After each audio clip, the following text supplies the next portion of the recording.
Greetings, adventurers, and welcome to Double Advantage, a D&D podcast where half of us have no idea what's going on at any given moment. It's complete and utter chaos, but guess what? We love it. I am your Dungeon Master, John, and along with me, like always, are my beautiful friends, and let's get them introduced, starting with the one and only Mr. Blazing Torchic. Hello everybody, my name is Blazing Torchic and the character I play is Malon Sarkado. He is a wood elf rogue who's got these psychic blades which go stabby stab and do the killy things. And yeah, I am just having so much fun on this. Hell yeah. Go ahead and check out all my boys' links in the description. It's a hell of a time. We're doing some Soul Link stuff. I'm slacking on editing, but I'm getting back on it, so don't worry about it. And next up, we have BryceKrispie. What's up, guys? BryceKrispie here. I play Volstagg the Forgotten, the male half-orc druid. You'll see me changing into all sorts of critters and beasts from the D&D world. And if you want a little more of my content and Cryo, we have a new series up on my channel. Heyo. I'm assuming the links are down there. It's called The Monster Corner, where we break down different creatures and monsters and beasts from the world of D&D, teach you how to use them, teach you a little bit about them. It's been a pretty good time, and we're even taking suggestions for future videos. Ooh, indeed we are. So if you guys want to go ahead and leave a comment on this video or any other video on the channel or any of Bryce's videos about what monster we should do next, go ahead and we'll get it done. Because I'm having a lot of fun with that, and I know you are too. Yeah, it's super fun. So, with that, once again, no Datsunami for this episode. We love him, and our beautiful cleric Scald will be missed for this episode, but it's okay. It's all okay. Jesus, I can't speak. Anyway, before we get started, a couple announcements. Our continued collaboration with thelovebracelet.org, helping to fight against domestic violence. They make beautiful handcrafted bracelets that you can give to your significant other or even just a friend. They are amazing. I really want to get one, but money is money, and I spend too much money on D&D stuff. So, Same. It happens. But go ahead and use code ADVANTAGEDOUBLE for 30% off your purchase. And if you go ahead and get a bracelet, send it our way on Twitter, and we'll go ahead and shout it out. It'll be a great old grand time. And last but certainly not least, let's go ahead and support the artists of the show, the holy trinity of artists, I like to call them. We have Renny, Texas, Carl Huber, and the one and only Mitch Ninja. So shout out to them. Thank them very much for the work that they've done for this podcast. Without them, none of this would be possible.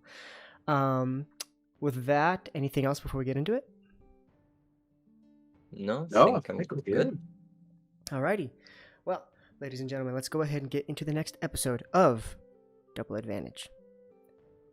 In the last episode, our intrepid adventurers made their way from the city of Zota into the city of Snowcaster, a beautifully extravagant city akin to that of Ataro, with people walking down the streets, gallivanting, doing their daily tasks, and making the crew feel a little out of their element. This is a much more noble town, a much more regal town.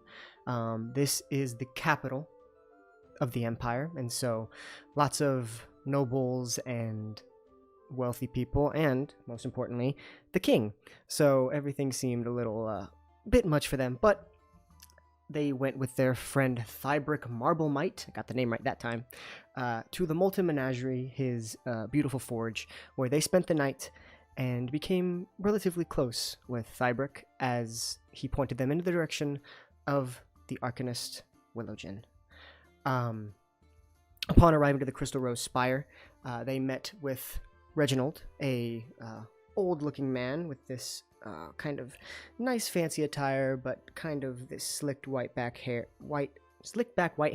Ooh, English. Who is a not servant per se, but an assistant to the Arcanist. They met with the Arcanist, and after he discovered that Sakado was posing as someone named Sinecole and completely and utterly disguised, he got a little confrontational. And things sparked. He kind of did a couple of spells, and lo and behold, now understands what's up with Sakado, why he's running, and is very, very interested in these powers that he obtained at some point in his life. So, with that, the two of you are currently in the room with the Arcanist. It is this vast library that goes up a couple of stories, plenty of books, his own private desk chamber, where he wishes to do work instead of doing the work where he was doing out kind of in the loungy type area. You see, papers strewn all about. You can see baubles and trinkets all over the place, different what's the components for magical spells kind of strewn about. You see these kind of extravagant paintings all over the wall. This is a very, very nice study chamber. The tower itself looks to be worth a lot, so the interior does not disappoint as well. And you two are standing there as the Arcanist is kind of looking at Sakudo after, I believe, you had agreed to his deal via Psychic Whispers. Is that correct? Yes. Okay. So, and then I believe he agrees. I'm pretty sure we went over that in the last episode, but he agrees. In your head you hear, "Oh, this is gonna be extremely amazing." And then kind of realizes that he's not speaking, and he turns ahead and looks at you, Volstagg, and he says, "First things first, I would personally like to apologize to you because, unfortunately, I'm going to be unable to grant you the staff that you wish. It's, like I said, a symbol of honor and valor, passed down from generation to generation, and created for druids who accomplished great feats. But if you are a druid, as you say, it's only a matter of time before you obtain one yourself. So, keep that in mind. Anything's possible. You could stumble across one, but I'll just have you warned. Don't expect it." I thank you for all the information you've provided me. And I appreciate your understanding and your wisdom. It's refreshing to see somebody on such a level as you. Well, and then he turns back to Sakudo. I owe you an apology.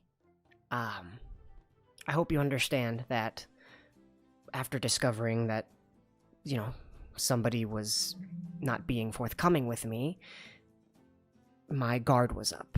I had to get a little defensive and a little hostile, and maybe that wasn't the right way to go about things, but when two strangers walk into your tower and are immediately hiding something and could potentially seem dangerous, I needed to act. I mean, you could have been here to kill me, you could have been here to get some form of blackmail on me. I needed to take precautions, and I may or may not have overstepped my bounds. Oh, don't worry, it's no problem.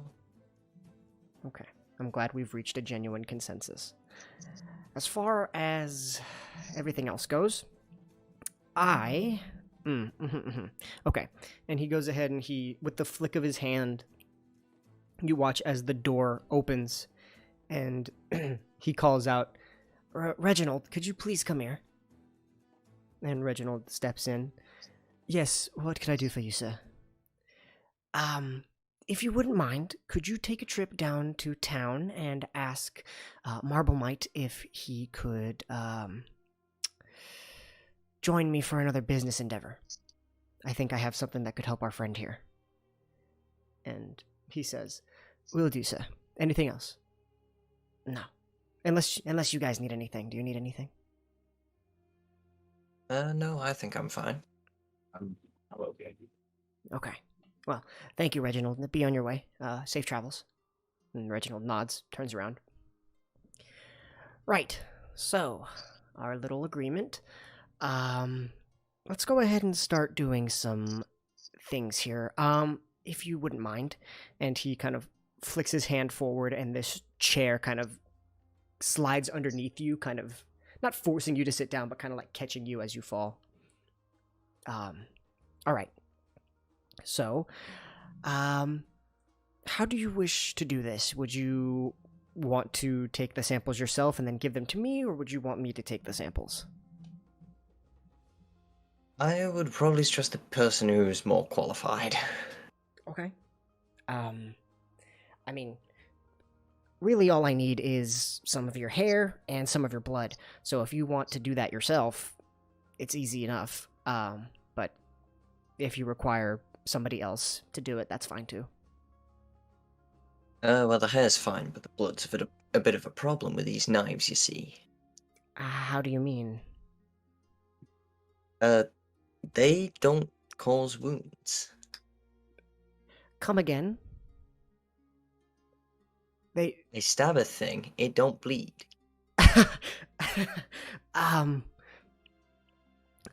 Wow. Okay, here. Let's try this. And he pulls up this piece of wood. Just like a blank piece of wood. Hit that. With the knife? Yeah. Okay. And I just operate a knife and throw it at the piece of wood. Alright, you watch as it goes in, it goes sticks inwards, then puffs into smoke. Nothing. No mark. It's like a dagger didn't even go in. Okay, Yep. That's gonna confirm a lot of things. Alright. Okay, so hair. That's easy enough. Go ahead, just pull out, three hairs or something. It's not a big deal. Okay, and just hand it to him. All right. He goes ahead and he pulls out a vial, puts that in there, corks it up. He waves his hand and it magically floats over to his desk. All right. Blood. Volstagg, was it? Would you like to draw your friend's blood? Sure. I mean, kind of look at Sakato. I mean, I feel like it would be imposing too far if I did it, and he can't do it himself, so. I mean, that's certainly one way to phrase it. Sakato, would you just like my scimitar to do it yourself? Sure, I'll do that. Feel odd cutting you, so yeah, pull out the sword and hand it to Sakato. Yeah, I'll just prick the palm of my hand. Okay, you go with ahead the scimitar. Go ahead and prick it, and sorry everybody, I know this might not be great, but as the blood begins to slowly pour out, he kind of takes a vial underneath and gets about, I don't know the liquid measurements, but about, an inch of blood. I know that's not how you measure liquids. I'm sorry, people, if you're mad at me. He goes ahead and he corks that off. Alrighty, so, what else should I test for? I think that's it, honestly. Should give me everything I need. Okay. Well, there's a couple of things now that need to be discussed. So you don't know where these powers came from? Well, there was this thing with headaches I had. Okay, that's useful. He goes ahead and a quill and parchment kind of come over and he starts writing. Are we talking headaches or are we talking migraines? Oh, we're talking real painful headaches here. Okay, we're talking severe migraines. Okay, debilitatingly bad? Well, I could still move. Okay, that's good. Okay, on a scale of 1 to 10, how bad did it hurt? I'd give it a solid 7. Okay, that's pretty high. And how often were these headaches? How often? I would say, every couple of weeks. Okay, that's not terrible, I guess. That's definitely a problem, but not one that I would immediately, at first glance, link to psionic capabilities. Okay, anything else? Any other information you can provide? It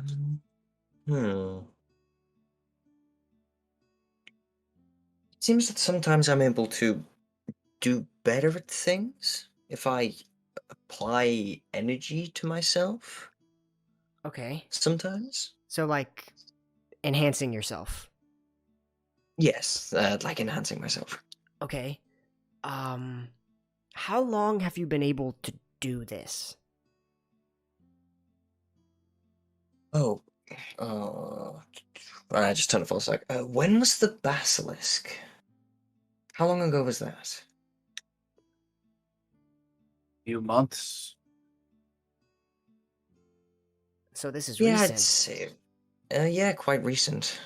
And did the headaches stop when the powers started? Yes. Okay.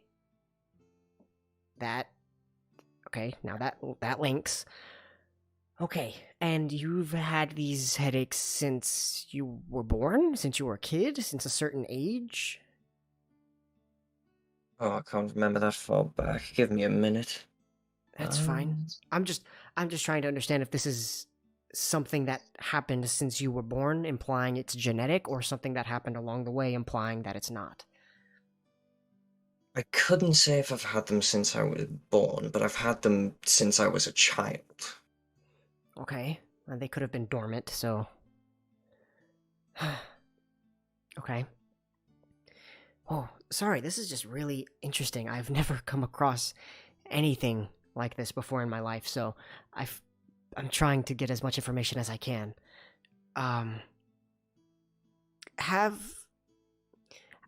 Obviously, the energy that swirls around you is what you use to form the blades.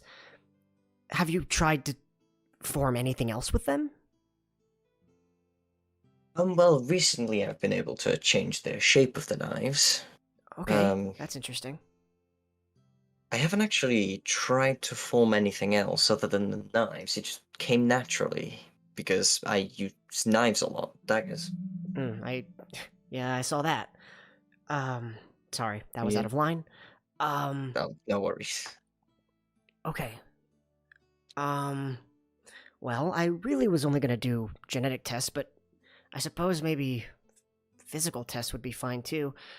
Could you try to change... Okay, so clearly you can change what they look like. Yes. Can you change what they look like to the degree that they're a different weapon entirely? Like, instead of a dagger or a sword, maybe, I don't know, an axe?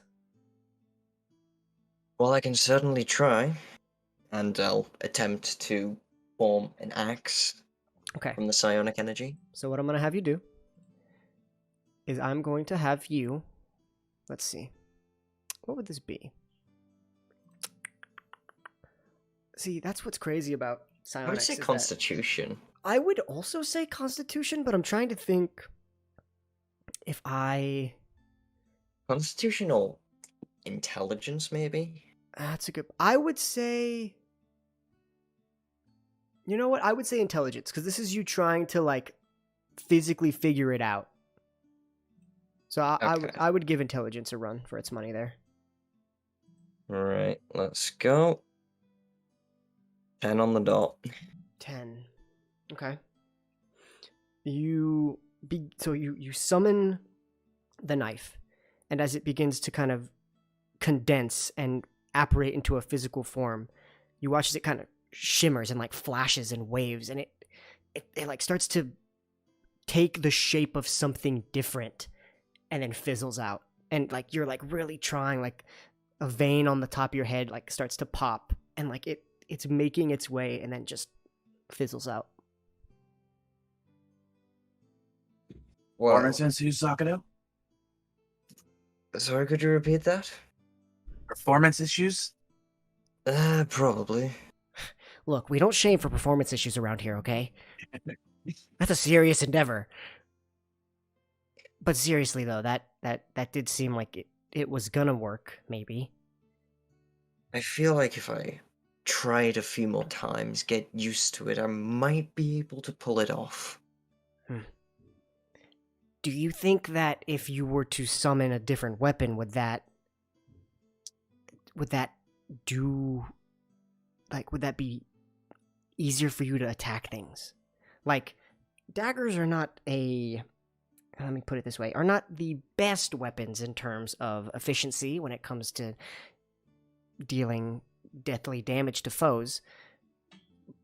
But is it like do you think the energy itself makes the daggers more powerful? Therefore, no matter what shape the weapon takes form, it's going to be the same? Or do you think that changing form will affect it?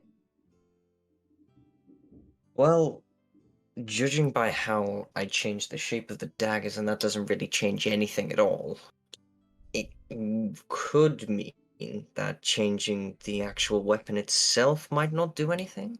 So it would just be a cosmetic thing. Potentially. So if, let's say, when you were doing the things you were doing in your village, you decided to wield a great sword, that these powers might have apparated into a great sword? Well, that would have been quite the sight to behold. I'm starting to think that because this is a psychic thing, or at least that's what it's seeming like, that when these powers apparated, it took hold to what you know best, and that is daggers.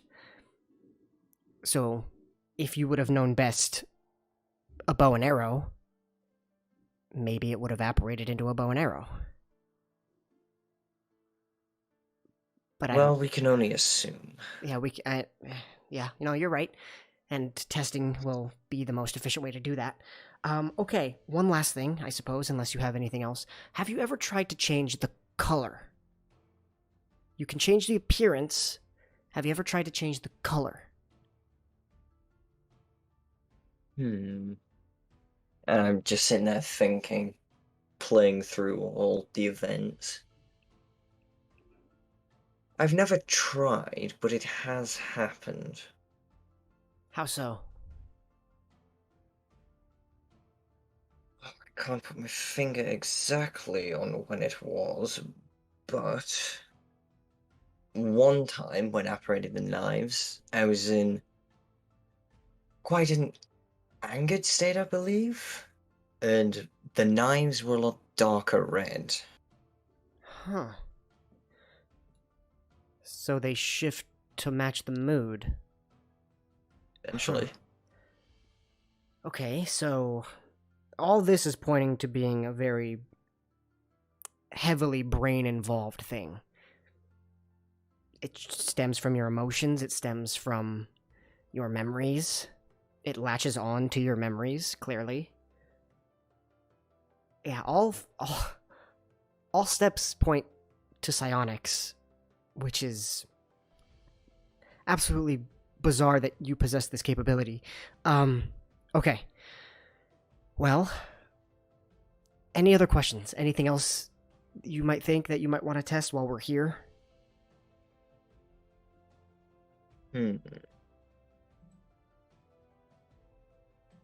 No, there's nothing I can think of off the top of my head. Okay. So what we're going to do is I'm going to take the samples and start performing some tests just on them alone to maybe see if there's anything unusual or abnormal about your DNA. But in order to fully understand the origins of your powers, I'm going to need to compare and contrast my analysis with the analysis of DNA from creatures that are known to have psionic capabilities.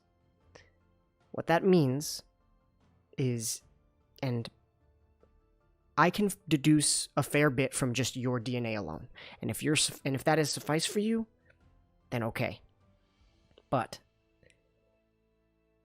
creatures with these types of powers are known to dwell in the Underdark, which is a dastardly, disgusting, and despicable place of permanent darkness, which I know I'm not selling that too great, but Sounds lovely. doesn't it just sound wonderful? It really does. It is filled with creatures that have similar abilities that you have.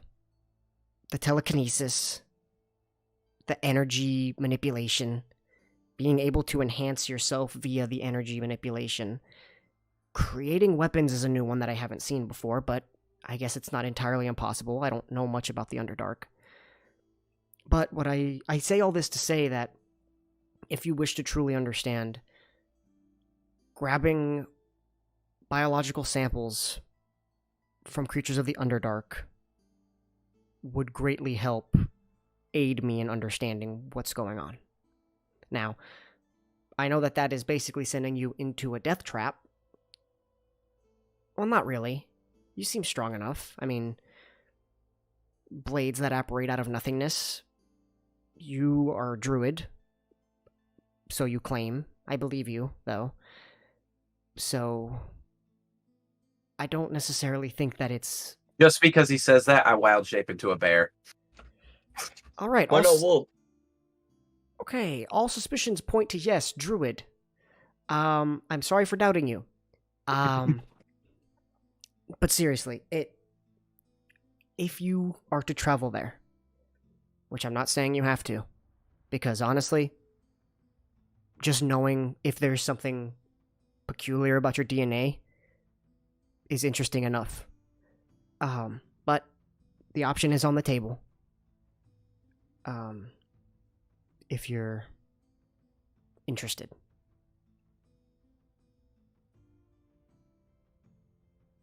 What do you think, Volstagg? I just kind of shake my head up and down since, still a bear. I will say this though. Do what you wish, but I would not advise for going into the Underdark with two people. If you need to, there is an adventuring guild. You could maybe find somebody who's crazy enough to agree to go into the Underdark. But while I understand you two are very powerful, I don't necessarily think that you would fare too well there. It's kind of a hellscape. Like I said, permanent darkness, permanent death, and quite disturbing, to say the very least.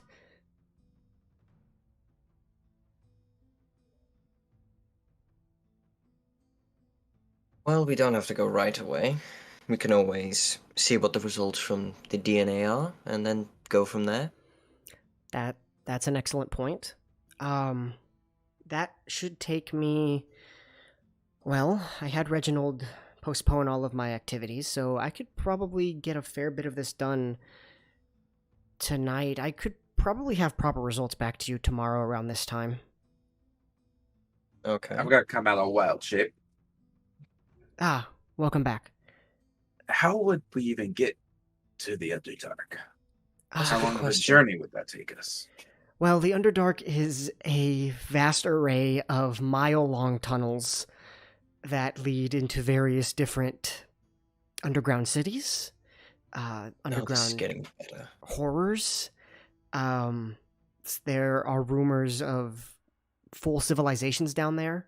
I mean, clearly, the likes of Drow and Duragar are down there, and a bunch of other abominations. How much knowledge would I have of creatures or just of the Underdark in general? Of the Underdark, go ahead and make an... I'll let you choose between history and nature. It's probably the same for you, but... It's the exact same, so Okay. we'll just roll a history. Okay. Sakura, That's a nat 20. Oh shit, Sakura, you can do the same. Okay, history. Oh, my nature's better. I'll choose nature. And that's a 20.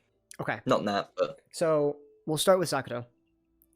Sakura, as he's saying all these things, well, both of you, I'll just go with you. Both of you, as you hear these things, you recognize the word Underdark. You know what it means. You're aware that it is deadly. You're aware that it is a vast array of mile-long tunnels that spread out beneath the surface of the mainland. It is wide, it is vast, it is perpetually dark. There are races down there like Duragar and Drow that you recognize immediately are basically known colloquially and kind of a slang as dark elves and gray dwarfs. So you're familiar with that. You've heard many stories. They are stories told by parents to their children to keep them to behave. Scary stories like, monsters from the Underdark will come out from under your bed and drag you all the way down through the mile-long tunnels to your demise. Kind of horrific shit. Yeah, that's quite horrific. And, you, Sakudo, being an elf, understand that there are elf races out there that do dwell in the Underdark, so you do have a fair bit of knowledge. You don't know exactly what there is in there, but you know that there are civilizations down there of people that learn to thrive down there, and are not very nice folks. And Volstagg, with a natural 20, you had a lot of books at your disposal. Hogun loved to read, loved to tell you stories, and the stories you were told about the Underdark were more informative. You were told, the knowledge. Instead of a scare tactic, Hogun wanted to teach you that it was something that existed and it was something to acknowledge. Maybe not to revere by any means, but that there were people down there that had civilizations just like people on the surface. And you've heard these stories about there being whole civilizations, even kingdoms down there. It's just as wide as the world above, and there's rumors to be oceans down there. There's rumors to be forests, not necessarily trees, but forests. You never learn too much about that. And that there are very, very, very many things there to kill you. But with the proper understanding, it is a traversable land. And most of it is tunnels. So there's the info drop on the Underdark because you guys rolled very well. Okay. Yeah, that 20 is on information. And so he starts spewing all... Basically, he spews that to you, but you know it already. And he's like... And so... That's the Underdark. But... As far as entrances are concerned... I don't know. Let me check. And he goes ahead and he, once again, floats up, kind of scrolling through his books, kind of like, okay, here. And he takes this one book, kind of a thick book. He's kind of goes halfway through, flips the pages. Okay, it would seem that entrances to the Underdark are not well documented. Most people who stumble across entrances to the Underdark don't come out to tell their whereabouts. So that is kind of unfortunate, and I'm sure I've sold it already to you. Let's see. And he flips through a couple more pages. Okay. Huh.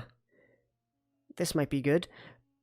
It says here, or at least it's rumored, that there potentially may be an entrance to the Underdark through a series of tunnels located in the Kielmark Heights. I don't... You said you're from there, right? Yes. You ever heard of those entrances? Have I? With a natural 20? Fuck it, yeah. I've heard rumors, yes. I've never investigated myself because, well, I like living. Yes, me too. Don't we all? Okay. Well, that could be a start. Like I said, you don't need to. It's an optional escapade, if you will. If you choose to do so, let me know beforehand.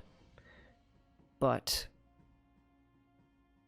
as payment, I'll give you something that will be beneficial to you, especially after further developing my research. I think that I can help you a little bit. And as for you, Mr. Volstagg, well, I guess not Mr. You didn't say you had a last name, did you? I do not. Okay, right. I think you said. Volstagg is the only name I've known. Okay. Nomadic, so I guess it makes sense. And you, what's your last name? Oh, Sakura. Oh. I just kind of like stare. Like, what? Oh, does Volstagg not know that? No, we only know him as Sakado, don't we? Yeah. Oh, shit. I just tell Volstagg, I'm just like, oh, I never explained. I feel like I'm interrupting something. Maybe I should go. You're fine. Okay. It's a conversation we can have another time. All right. Well, okay. So, I can have the results of your test back by the next morning. And at that point, we can discuss what to do further.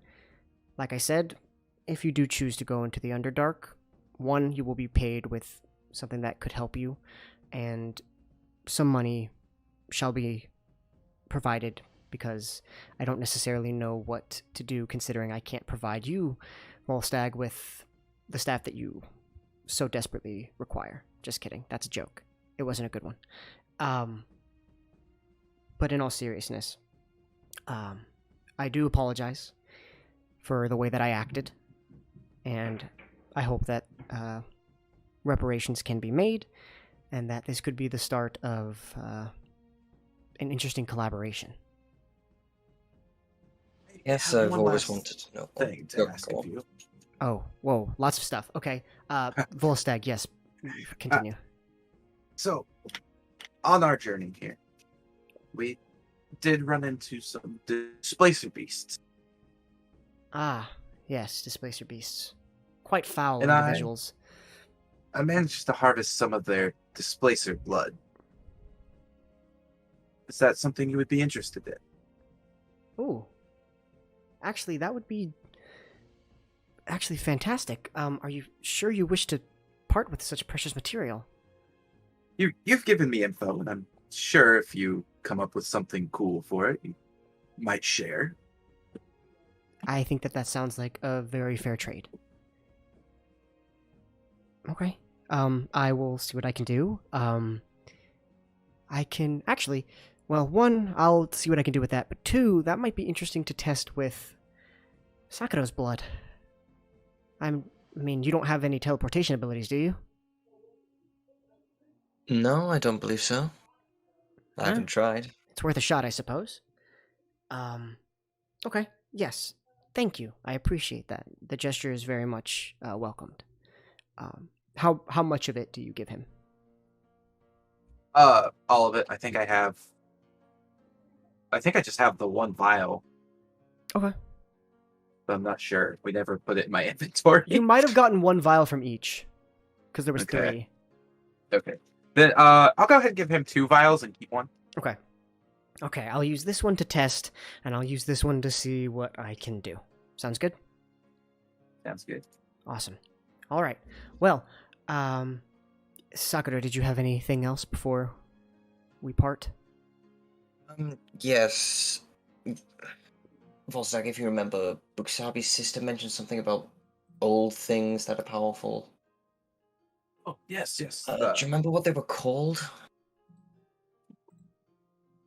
Old No. things that were powerful. You're talking about the book, right? Yes, the book. They were in the book. I just wanted to know if you knew anything about them. They sounded like they would be of great help to us. And we decided to collect them if we can find them. I think Scald still has the book, but we can bring it back when we return in the morning. Yeah, we can. Okay, that sounds very interesting. Scald. He's a traveling companion of ours. He stayed back at Thybrix. I understand now. All right. Well, okay, so there's 3 of you. I would still 3 is better, but I would advise maybe Adventuring Guild, just in case. It's always good to have an extra pair of hands. I'll take you up on that. Who Um, knows? We may even find a quest or something to make a little extra cash on the side there. Exactly. See, you Would two be are nice. you two are intelligent people, despite coming in here with a disguised person. I'm going to hold that over your heads for the rest of your lives. Enjoy. Yeah, Lovely. that was an oversight. Yes, Well- very big oversight. As long as we can acknowledge that everybody made a mistake today, I think we'll be okay. Yeah, we'll go with that. Well, so, I guess I will continue on my work, and as he's saying that, you hear the door swing open, and he says, "Oh, good, Reginald's back." Right, Reginald, and you see that coming from the doorway. What Wait, you crap. What? I just realized Tybrick only saw me disguised.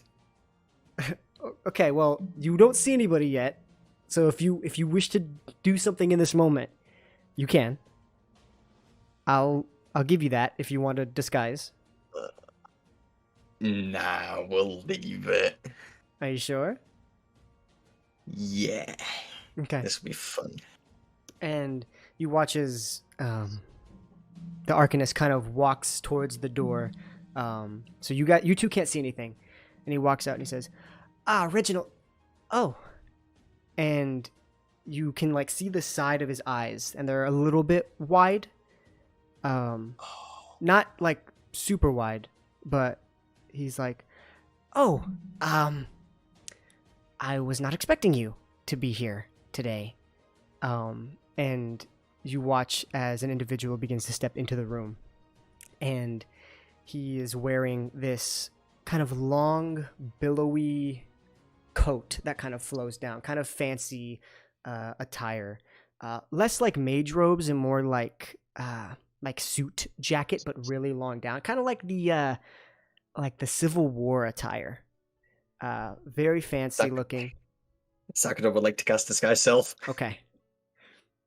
You do so like as you see the foot kind of step in, and he is this human male, relatively tanned skin.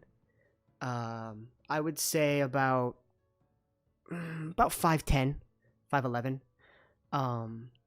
Has this kind of collared shirt that kind of bridges like right at his chin and cheeks, kind of slicked and combed over black hair, looks like it may be turning gray, and a goatee that is also turning gray.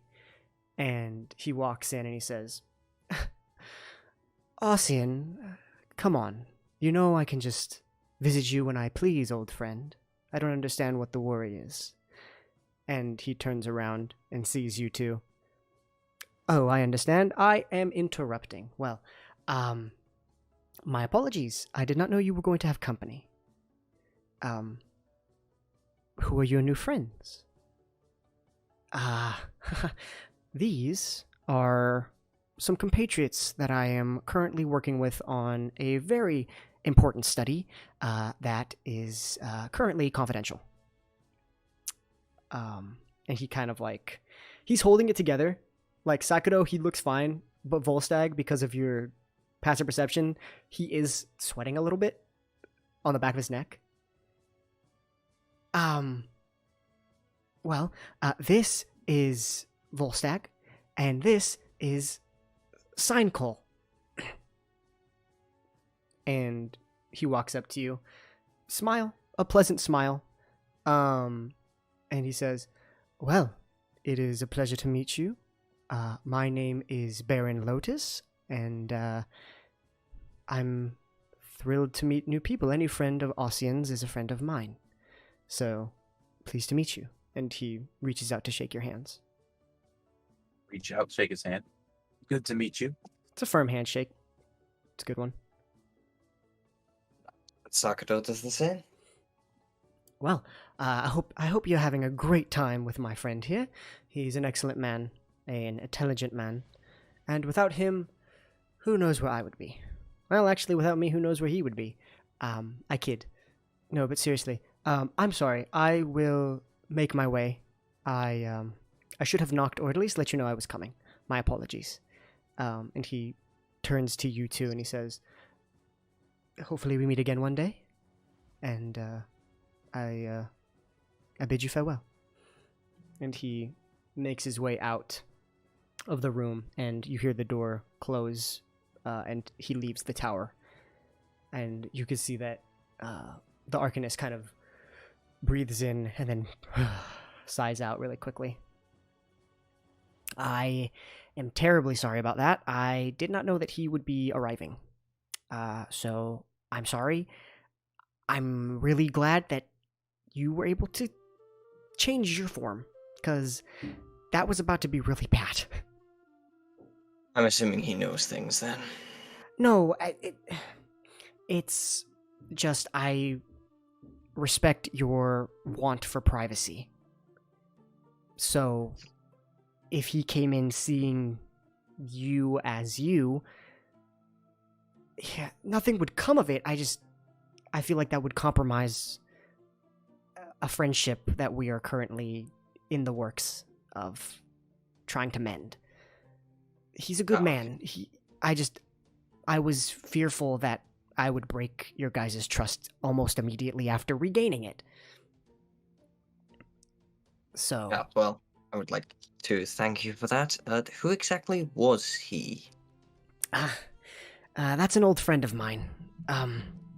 That's Baron Xavier Lotus. He is a heavily influential noble. Works directly under the king. And I work directly under him. We grew up together, and due to his status, he's the reason we're in this tower that we're currently in. Without him, I would just be a scholarly gnome, probably teaching at the academy. But he has allowed me to pursue my endeavors, and from time to time he drops by. Unnoticed, which is a bit rude, but I'm not going to tell him off. He pays for everything. Well, okay then. He's a friend. He's a good man. He's a bit of a snob, but when you're wealthy, I guess you get to be that way. But he's a good man. I'm sorry if my presence around him made you uncomfortable. I am currently taking samples of your DNA, and I don't want you to feel as if there is a mistrust in the air. No worries. I'm sure you wouldn't betray us. I have no intention to. I do feel bad for probing into your mind, but we've reconciled. But no. And honestly, even if he found out who you were, it wouldn't matter. He's a good man. He's helped me through many things. He's the reason I can do what I can do, and without him, you would have never met me, so... It's fine. Sorry. I hope that didn't make anyone uncomfortable. No worries, it's fine. Okay. Well, with that, I will continue forward on my studying of your DNA, and I will be here ready to share the results tomorrow morning. Well, that's great. All right. Well, I appreciate you for allowing me to do this, and I hope that we can get some favorable results for you. Me too. And you as well, Volstagg. I apologize, but yeah, I think you understand. Yes. Well, it was a pleasure meeting you guys for the first time, and I'll see you tomorrow. Yes, I'll see you tomorrow. Right. I'm sure you know the way out. Yes. He goes ahead and he sits down and he starts drawing these arcane sigils in the air with his hands, kind of wrapping like these golden threads that kind of form from his fingertips around the vial of blood, and kind of starts beginning to like unravel it as the door closes, and you make your way out of the tower as the door closes behind you, and you are now faced with the city of Snowcaster once again. So, what would you two like to do? Oh, well, he was certainly an interesting fellow. Yes, he was. What time is it now? Like evening, I afternoon? mean, you probably weren't there for very long. I would say, I mean, you guys went the first thing in the morning, right? So it'd Right, probably yeah. be like early afternoon, if that. Maybe like noon. Oh. Well, should we go see if there's anywhere to grab a bite to eat? Be okay with that. I'd also like to meet up with Fibrick and ask if he found a staff. Oh, yes, and grab the Book of Skull for tomorrow. Yes. Which we could do that later. Yes. Alrighty. Oh man, I'm stuck in the fucking Arcanist voice. So with that, you guys go ahead and you make your way down the kind of tall city. You go ahead and eventually grab a bite to eat. I'd say it's like a gold for, you know, food and drinks. So you can mark that off real quick. That kills some time. And eventually you walk and see that Fibrick is at the forge, currently hammering away at what looks to be a red-hot weapon of some kind that just came out of the fire, and is currently hitting it, and you can hear the sound and the sparks flying off. He's got these goggles on, and he's currently wearing like the equivalent to a fantasy tank top. Kind of sleeves out, these kind of gargantuan dwarfen muscles. He's just hammering away at this metal. And he looks up and he says, "All right, lads. Oh, welcome back. You guys were there for quite some time. Hopefully everything worked out for you." Yes, it went quite well. Thank you. That's fantastic to hear. So, any developments? Well, he seems to know something about my knives, which is great. I always love more information on these mysterious things that I can produce.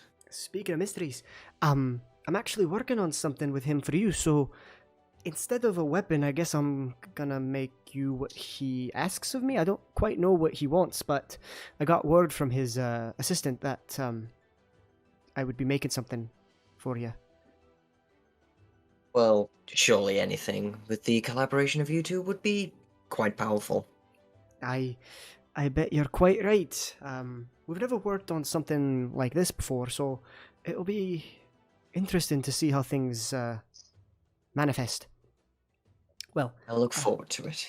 as do I. Right, and you, Mr. Volstagg, I have something for you. And he goes ahead and he turns around, and off the desk that he has kind of just a bunch of tools spewing about, he kind of like throws a couple tools off, and he pulls up this staff made entirely out of wood, and it looks carved, but it looks naturally carved. Like it looks like it was carved to look like a natural kind of winding and twisting branch of wood that kind of splits off into these tinier branches at the top. Is this quite something you were looking for?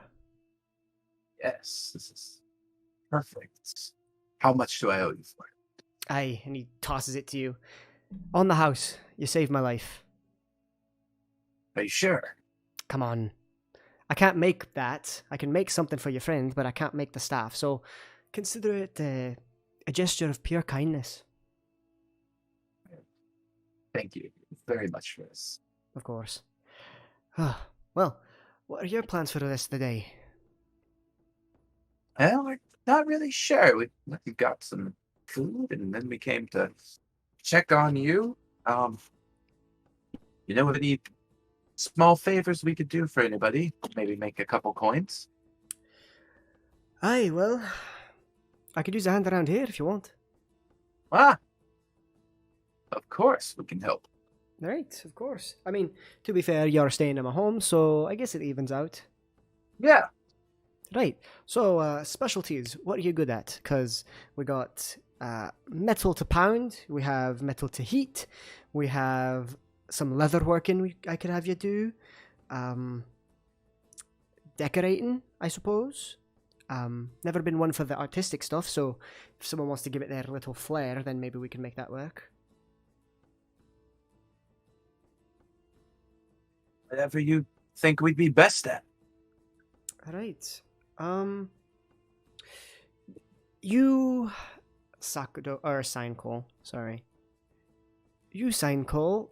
I think you'd be good at leatherworking. It requires a lot of precision, and you can throw those daggers pretty precise, so I think you could be good on that. And Volstagg, I like the way that you present yourself with your nature aspects, so maybe you could add some of that to my material. So maybe we could be the designer for the day. Yeah. All right. Well, let's get to work. And he goes ahead and he claps his hands, and you can see like the dust kind of comes off his gloves. And so for the rest of the day, you two go ahead and start working on leather. Sakudo, you're kind of tanning leather and kind of making sure that the leather wrapping on hilts of weapons are suffice, making sure that they're up to par.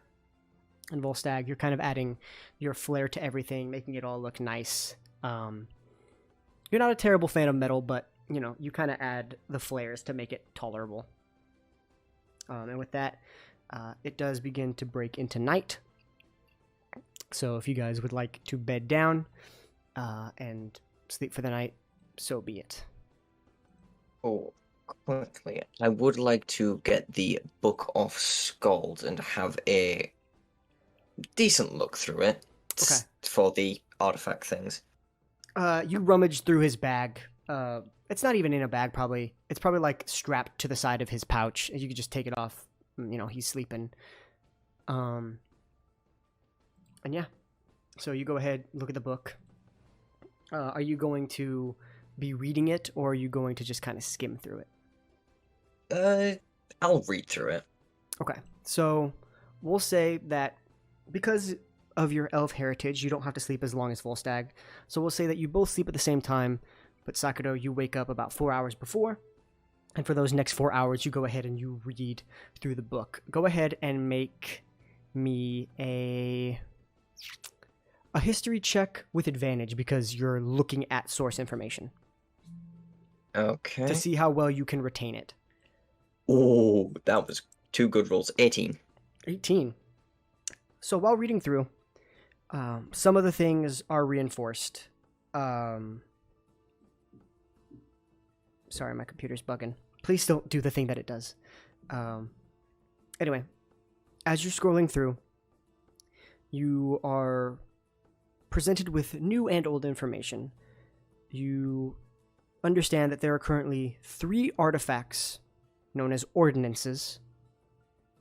Ordinances of Divinity, or Divine Ordinances, or just simply Ordinances. There are 3 that are currently known. There is one called Cinder Crest, and it is a piece of armor. There is something that is denoted as belonging to the Changebringer, and it is said to be a headband of some kind. And one from the Crawling King, a betrayer god. And it is written down in scribbles the word bracers and the words harm. Their whereabouts unknown. Their potential unknown. And realistically, the search, or at least for Busabi's parents, was uneventful in terms of that. They found many different artifacts, but they always found a dead end. They couldn't seem to find what they were looking for. But that, in 4 hours, that's what you can get. You can get some more information out of it if you spend more time with it, but that's what you have so far. Okay. So, with that, Volstagg, you wake up and you see that Sakudo is currently reading the book that was given to him, or given to you guys by Undala. And, yeah. You guys wake up for the day. You guys are kind of stretching your arms out, preparing. So, what would you like to do? Well, should we go pay our good friend Willogin a visit? Yes. Should we check on Skull? I haven't seen much of him lately. Yes. My bet is he's still sleeping. Same. Yep. Yep, that Well, confirms let him it. sleep. Yeah, I'm quite eager to get these results back, so I would like to go as quickly as possible, if you would allow that. Of course. So I Alrighty. grab So- my new staff and follow Sakudo out the door. Alrighty. You go ahead and you begin to make your way towards the Crystal Rose Spire, the beautiful black stone and ivory inlaid tower with the lavender windows. And you knock on the handlebars, and the eye slit opens up, and you hear the familiar voice. Yes, of course. I will let the master know, and I will be back here pronto. Kind of slides Okay. back. And after a couple minutes, the door opens up. You see Reginald, and he says, "Good morning, lads. How are you on this fine morning?" I am great. How are you doing yourself? I am doing splendid. Thank you for asking. Well, the master's in his room.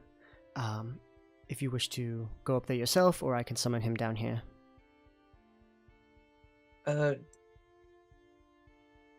Should we just go up ourselves for stack? Yeah. Know the way. Right. Yeah, Well- we'll just go. If you need me, I will be down here. And he begins to walk off, and you guys make your way upstairs. The door is currently closed. Lightly knock on it. Come in. And I'll open the door.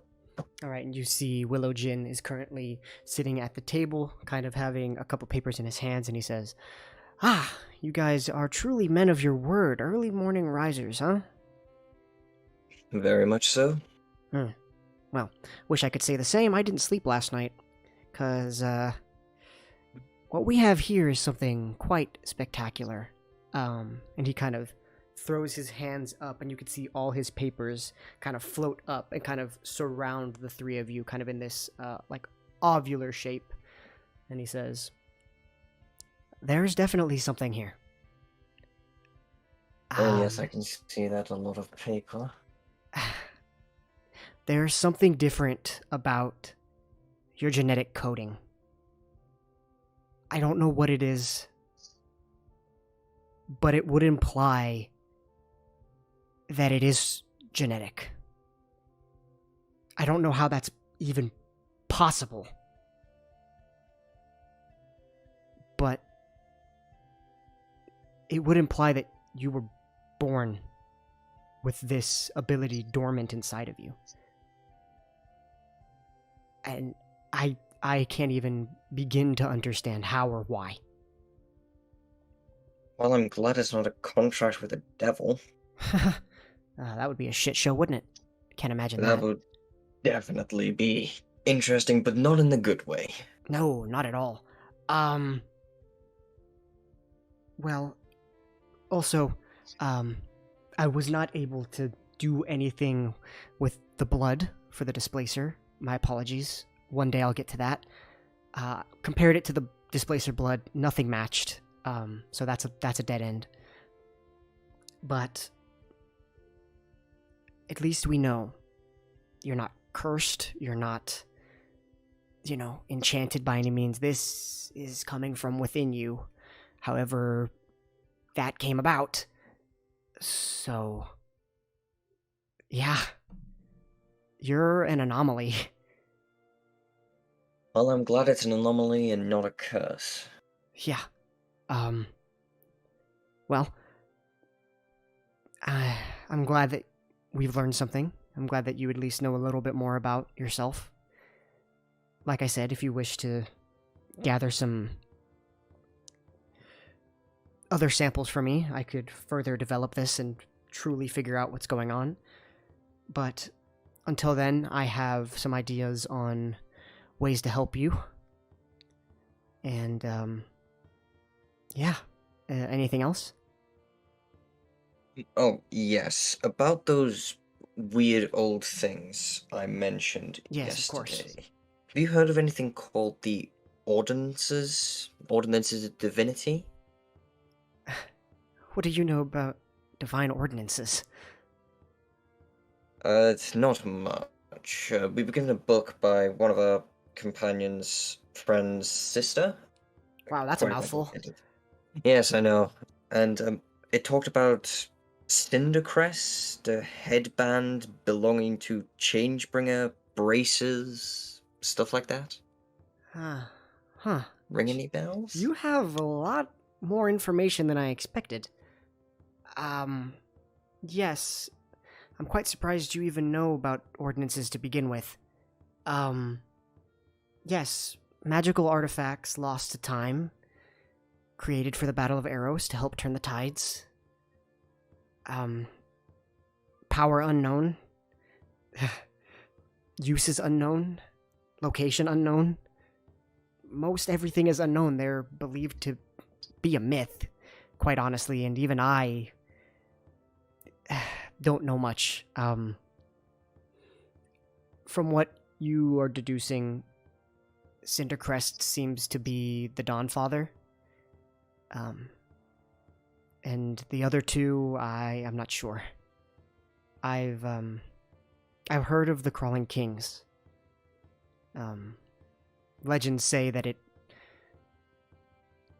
turns you. It corrupts you. But in exchange for a fair bit of power. Which is probably the implication for most of the ordinance created by the Betrayer Gods. But that's the most we know about anything. That's the only ordinance that we know what it does. And even then, all we know is that it corrupts. I mean, that could be said about anything. You know. I know of them, but I don't know much about them due to the fact that, honestly, most people believe them to be fabricated. Or at least were once real and then destroyed.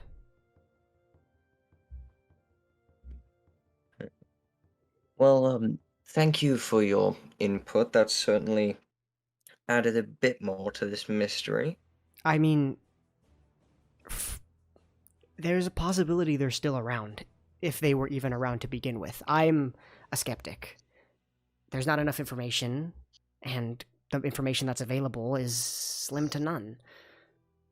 But if they do exist, that could be extremely powerful.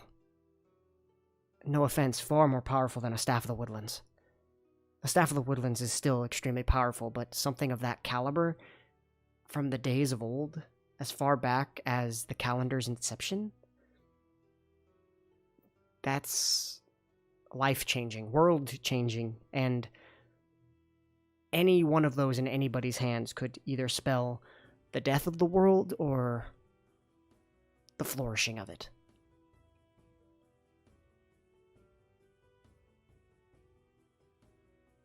Oh, well, they certainly sound like a handful. Yeah. Personally, it all just seems like poppycock. Just fun little tales to tell people, to make them believe certain things. We have no proof, so I don't know. It's worth it. It's just, where do you even begin to look? Well, thankfully, we've got a book which gives us a decent amount of information. I still have a little bit to look through. Well, if But you yeah. find anything out, let me know. Maybe I can assist you. I'm always one yeah. to enjoy studying. I'll be glad to call on your assistance. Well, I got a couple of things to do. I will be awaiting the next step from Marble Might to figure out what we will do for you. And if you decide whether or not you're going to head into the Underdark, let me know. But if that's all, I think we're done here. Yes, thank you for your information. It is ever so greatly appreciated. And thank you for being so knowledgeable, enthusiastic. I try my best. It's intriguing. Both of you, very intriguing people. Right. Well, be on your way, and we'll be talking soon. Yes, I hope so. He goes ahead and continues doing the things that he was doing.